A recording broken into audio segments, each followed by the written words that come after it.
Hello and welcome to 100% marks. आज हम लोग डिस्कस करने वाले हैं क्लास 8 का third chapter synthetic fibres and plastics. तो चलिए शुरू करते हैं।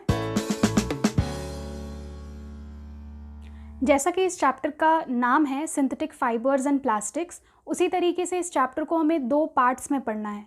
फर्स्ट पार्ट में हमें सिंथेटिक फाइबर्स के बारे में पढ़ना है, जिसमें कि सबसे पहले इंट्रोडक्शन पढ़ना है अबाउट फाइबर्स।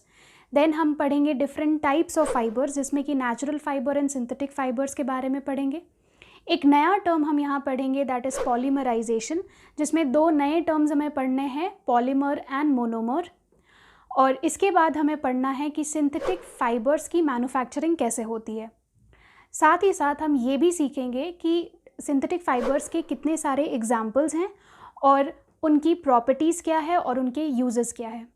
सिंथेटिक फाइबर्स और नेचुरल फाइबर्स के कंपैरिजन को भी हमें समझना है कि सिंथेटिक फाइबर्स और नेचुरल फाइबर्स कैसे अलग अलग हैं एक दूसरे से। ये सारी चीज़ें हमें first part of the chapter में पढ़नी है। Second part of the chapter में हमें सिर्फ और सिर्फ प्लास्टिक्स के बारे में पढ़ना है कि प्लास्टिक्स होते क्या हैं एंड प्लास्टिक्स की प्रॉपर्टीज़ क्या क्या होती हैं। प्लास्टिक्स के एडवांटेजेस एंड डिसएडवांटेजेस के बारे में भी पढ़ना है। साथ ही साथ हमें ये भी पढ़ना है कि प्लास्टिक्स के कितने सारे टाइप्स होते हैं, जो कि यहाँ हम दो टाइप्स पढ़ेंगे, थर्मोप्लास्टिक्स एंड थर्मोसेटिंग प्लास्टिक्स। उनके कई एग्जाम्पल्स पढ़ेंगे, उनके प्रॉपर्टीज़ एंड यूजेस भी जानेंगे।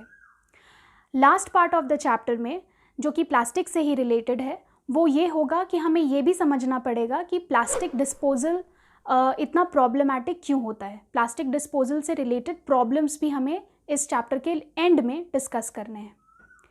तो यही सारी चीज़ें हैं जो इस चैप्टर में हमें पढ़ना है। तो चलिए शुरू करते हैं। जैसा कि इस चैप्टर का नाम है सिंथेटिक फाइबर्स एंड प्लास्टिक्स, तो मतलब ये चैप्टर फाइबर्स से रिलेटेड है। तो आखिर ये फाइबर्स क्या होते हैं, इसके बारे में आप लोगों ने क्लास 6 में पढ़ा हुआ है कि फाइबर्स होते हैं basic building blocks of any fabric.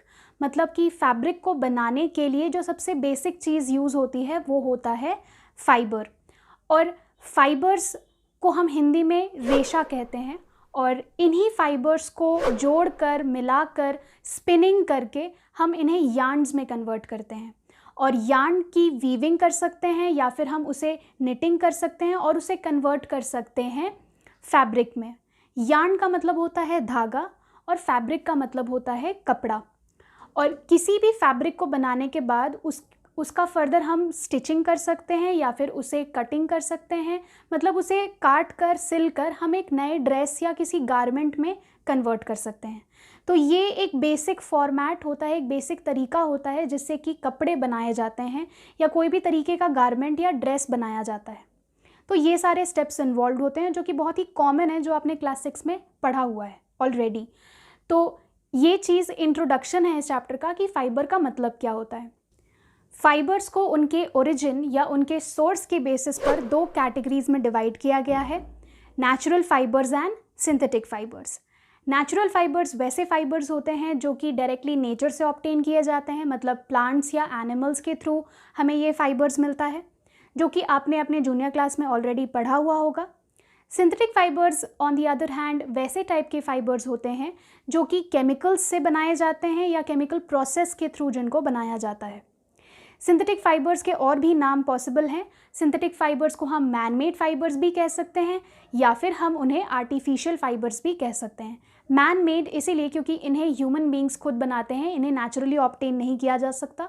Artificial इसीलिए क्योंकि इन्हें आर्टिफिशियल टेक्निक्स का इस्तेमाल करके इन्हें बनाया जाता है। नेचुरल फाइबर्स को भी हम फर्दर बहुत से कैटेगरीज में डिवाइड कर सकते हैं। इन्हें दो कैटेगरी में डिवाइड किया गया है, plant fibres and animal fibres. Plant fibres for example cotton and jute, इन सब के बारे में आप लोगों ने क्लास 6 में अच्छे से पढ़ लिया है ऑलरेडी। और एनिमल फाइबर्स के बारे में जैसे कि वुल, सिल्क, इन सब के बारे में आप लोगों ने क्लास 7 में ऑलरेडी पढ़ लिया है। तो प्लांट फाइबर, एनिमल फाइबर या as a whole natural fibre वाला पूरा पोर्शन आपने 6 एंड 7 में कंप्लीट कर लिया है। क्लास 8 में आप लोगों को सिर्फ और सिर्फ सिंथेटिक फाइबर्स के बारे में पढ़ना है, जो कि हम इस चैप्टर में पढ़ेंगे। सिंथेटिक फाइबर्स के कई एग्जाम्पल्स हैं, जैसे कि nylon, polyester, acrylic, spandex and so on. तो बहुत सारे एग्जाम्पल्स हैं और वो सारे एग्जाम्पल्स हम लोग इस चैप्टर में अच्छे से डिस्कस करेंगे, उनके प्रॉपर्टीज़ को डिस्कस करेंगे, उन्हें कैसे बनाया जाता है, ये सारी चीज़ें हम लोग डिस्कस करेंगे। टाइप्स ऑफ फाइबर्स जान लेने के बाद अब हमें ये जानना है कि फाइबर्स में आखिर क्या प्रेजेंट होता है, फाइबर्स आखिर किन चीज़ों को मिलाकर बनाया जाता है। तो फाइबर्स बहुत सारे छोटे स्मॉल केमिकल सब्सटेंसेस को जोड़ करके बनाया जाता है, स्मॉल केमिकल यूनिट्स को जोड़ करके बनाया जाता है। और ये जो स्मॉल केमिकल यूनिट्स हैं इनको हम कहते हैं मोनोमर्स। मोनोमर में जो ये वर्ड है मोनो, उसका मतलब होता है वन या फिर सिंगल, मर का मतलब होता है यूनिट, तो पूरा मतलब निकलता है सिंगल यूनिट। तो मोनोमर्स को जोड़ करके ही फाइनली हमें मिलता है फाइबर। मोनोमर्स जब एक साथ जुड़ते जाते हैं, एक के बाद एक जुड़ते जाते हैं, तो वो एक लॉन्ग चेन लाइक सब्सटेंस बनाते हैं जिनको हम पॉलीमर कहते हैं। पॉलीमर वर्ड में पॉली का मतलब होता है मैनी, जिसका मतलब होता है बहुत सारे, और मर का मतलब होता है यूनिट, जिसका टोटल मतलब निकलता है बहुत सारे यूनिट्स।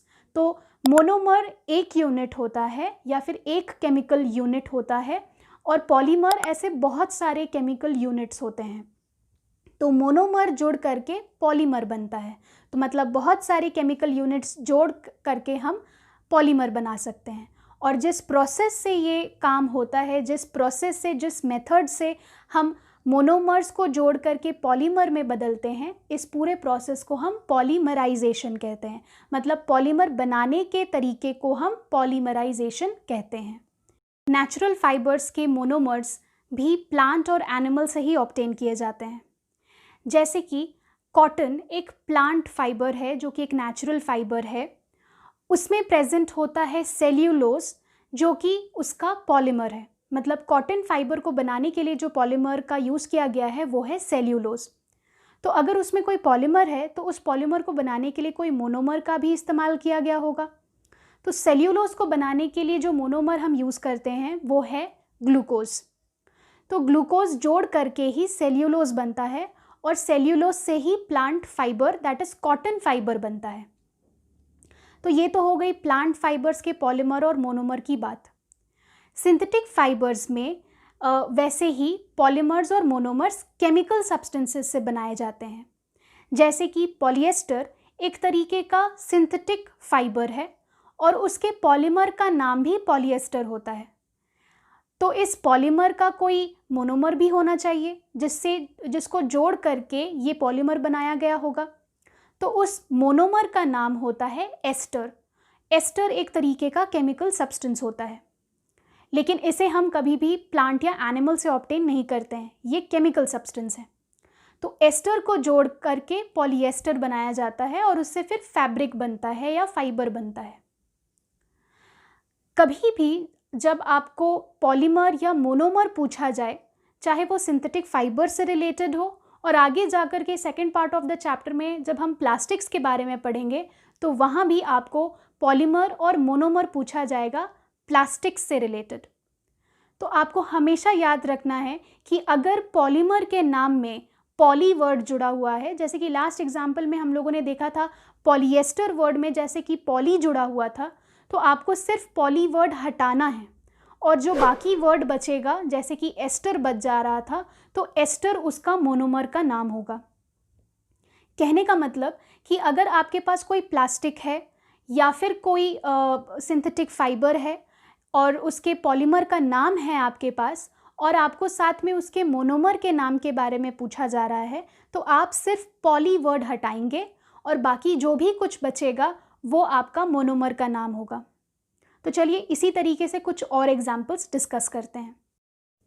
तो जैसा कि आप देख सकते हैं यहाँ इस टेबल में 2 कॉलम्स बने हुए हैं, पॉलीमर एंड मोनोमर। तो यहाँ पर हम सीख रहे हैं कि पॉलीमर का नाम अगर दिया हुआ रहेगा तो मोनोमर्स हम कैसे लिखेंगे। यहाँ जो फर्स्ट पॉलीमर है वो एक सिंथेटिक फाइबर का पॉलीमर है, लेकिन बाकी जितने भी एग्जाम्पल्स आप यहाँ पर देख रहे हैं वो सब प्लास्टिक्स के पॉलीमर्स हैं, थर्मोप्लास्टिक्स के पॉलीमर्स हैं।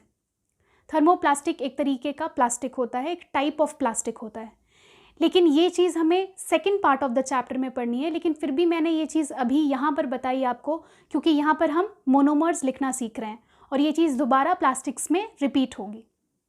तो मैंने सोचा कि इसको यहीं पर आपको साथ में समझा दे तो अच्छा रहेगा। तो चलिए समझते हैं कि यहाँ पर हम मोनोमर्स कैसे लिख सकते हैं। तो मोनोमर्स के लिए अगर आपको कभी भी पॉलीमर के नाम पर नाम के सबसे आगे सबसे शुरू में अगर पॉली वर्ड दिखता है तो पॉली को आपको हटाना है और बाकी जितना भी वर्ड्स बचता है वही आपका मोनोमर का नाम कहलाता है। तो जैसे कि पॉलीएस्टर में पॉली वर्ड है, तो अगर आप पॉली वर्ड हटाएंगे तो आपका बचेगा एस्टर, तो ester becomes the name of monomer. Ester monomer का नाम बन जाएगा। सेकेंड एग्जाम्पल में आप देख सकते हैं पॉलीथीन लिखा हुआ है, जो कि एक तरीके का प्लास्टिक का पॉलीमर है।